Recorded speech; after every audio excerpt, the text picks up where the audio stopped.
जय हिंद। नमस्कार बच्चों। आज हम आचार्य रामचंद्र शुक्ल जी का जीवन परिचय पढ़ेंगे। देखेंगे इनका जीवन परिचय क्या है।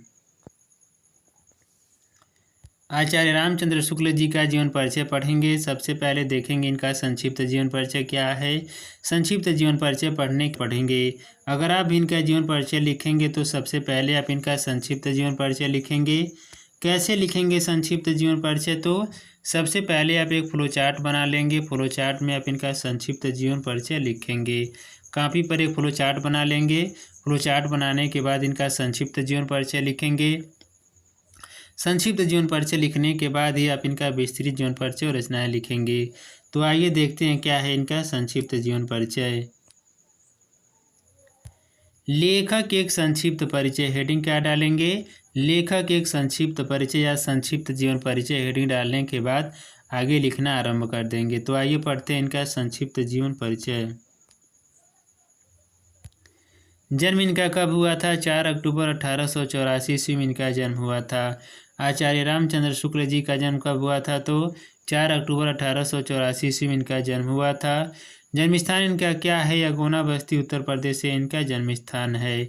पिताजी का नाम क्या है? तो चंद्रबली शुक्ल इनके पिताजी का नाम है। पिताजी का नाम क्या है? तो इनके चंद्रबली शुक्ल इनके पिताजी का नाम है। मृत्यु इनकी कब हुई थी? 2 फरवरी 1941 ईस्वी में इनकी मृत्यु हुई थी।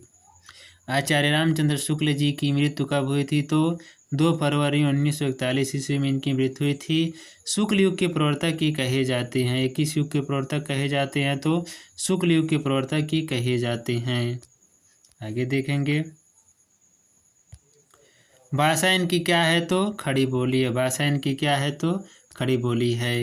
यह हमने इनका संक्षिप्त जीवन परिचय पढ़ा है। संक्षिप्त जीवन परिचय पढ़ने के बाद आगे अब हम इनका विस्तृत जीवन परिचय पढ़ेंगे। जीवन परिचय यहाँ पर हेडिंग डाल देंगे। जीवन परिचय हेडिंग डालने के बाद आगे लिखना आरंभ कर देंगे। पहले संक्षिप्त जीवन परिचय लिखेंगे, उसके बाद विस्तृत जीवन परिचय लिखेंगे।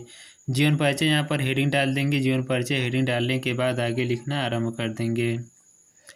हिंदी के इस प्रतिभा संपन्न साहित्यकार का जन्म 4 अक्टूबर 1884 ईस्वी में बस्ती जिले के अगोना नामक ग्राम में हुआ था।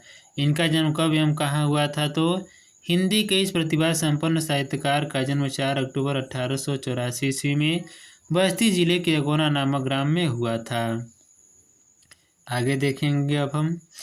इनके पिता का नाम पंडित चंद्रबली शुक्ल था, जो सुपरवाइजर कानून को थे। इनके पिताजी का नाम क्या था? तो ये हमने पहले ही पढ़ चुका है। इनके पिताजी का नाम क्या था? तो इनके पिता का नाम पंडित चंद्रबली शुक्ल था, जो सुपरवाइजर कानून को थे।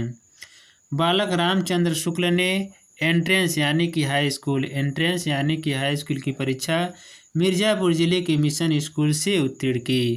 क्या बताया जा रहा है?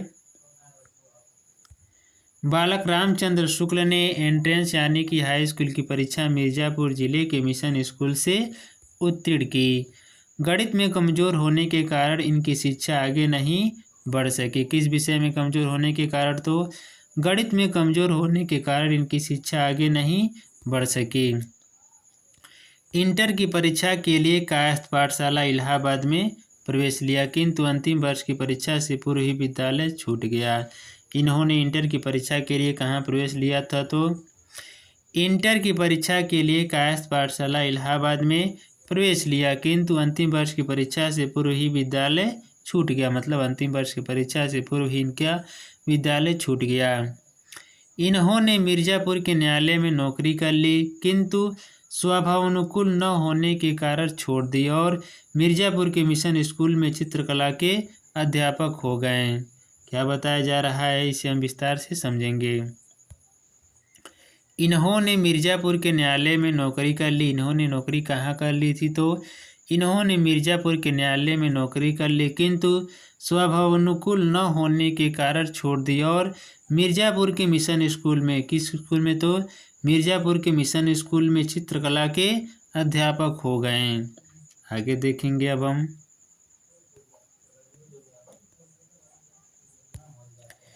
इसी भी स्वाध्याय से इन्होंने हिंदी, अंग्रेजी, संस्कृत, बांग्ला आदि भाषाओं का अच्छा ज्ञान प्राप्त कर लिया और पत्र पत्रिकाओं में लिखना आरंभ किया। इस क्या बताया जा रहा है इनके विषय में आगे? तो इसी विश्वाध्याय से मतलब खुद के अध्ययन से इन्होंने हिंदी, अंग्रेजी, संस्कृत, बांग्ला आदि की भाषाओं का अच्छा ज्ञान प्राप्त कर लिया और पत्र पत्रिकाओं में लिखना आरंभ कर दिया। बाद में इनकी नियुक्ति काशी हिंदू विश्वविद्यालय के हिंदी के प्राध्यापक पद पर हो गई। बाद में इनकी नियुक्ति कहाँ हुई थी? तो काशी हिंदू विश्वविद्यालय के हिंदी के प्राध्यापक पद पर हो गई। बाबू श्याम सुंदर दास के अवकाश प्राप्त करने के बाद शुक्ल जी ने हिंदी विभाग के अध्यक्ष पद को भी सुशोभित किया। क्या बताया जा रहा है? बाबू श्याम सुंदर दास के अवकाश प्राप्त करने के बाद शुक्ल जी ने हिंदी विभाग के अध्यक्ष पद को भी सुशोभित किया। इसी पद पर कार्य करते हुए 2 फरवरी 1941 ईस्वी में आप स्वर्ग सिधार गए। इनकी मृत्यु कब हुई थी? तो इसी पद पर कार्य करते हुए 2 फरवरी 1941 में आप स्वर्ग सिधार गए। ये हमने इनका विस्तृत जीवन परिचय पढ़ा है। विस्तृत जीवन परिचय ये हमने पढ़ा है इनका। अब आगे इनकी रचनाएं देखेंगे, कौन कौन सी इनकी रचनाएं हैं। रचनाएं हर एक परीक्षा में पूछी जाती हैं। ऐसे मतलब दे दी जाती हैं कि जैसे ऑप्शनल के रूप में दे दी जाएंगी और रचनाएं पूछ ली जाएंगी बहुविकल्पी के रूप में। तो आइए देखते हैं इनकी रचनाएं कौन कौन सी हैं। प्रमुख रचनाएं इनकी पढ़ेंगे। शुक्ल जी एक उच्च कोटि के निबंधकार ही नहीं अपितु युग प्रवर्तक आलोचक भी रहे हैं। इनकी कृतियां इस प्रकार हैं, देखेंगे इनकी कृतियां। निबंध संग्रह देखेंगे, चिंतामणि भाग 1 और 2 तथा विचार भी थी। निबंध संग्रह की रचनाएं कौन कौन सी हैं? चिंतामणि भाग 1 और 2 तथा विचार भी थी। इतिहास की रचनाएं देखेंगे, हिंदी साहित्य का इतिहास इन्होंने लिखा है। इतिहास की रचनाएं कौन सी हैं? तो हिंदी साहित्य का इतिहास इन्होंने लिखा है। आलोचना की रचनाएं देखेंगे, सूरदास, रस मीमांसा, त्रिवेणी इनकी आलोचना की रचनाएं हैं।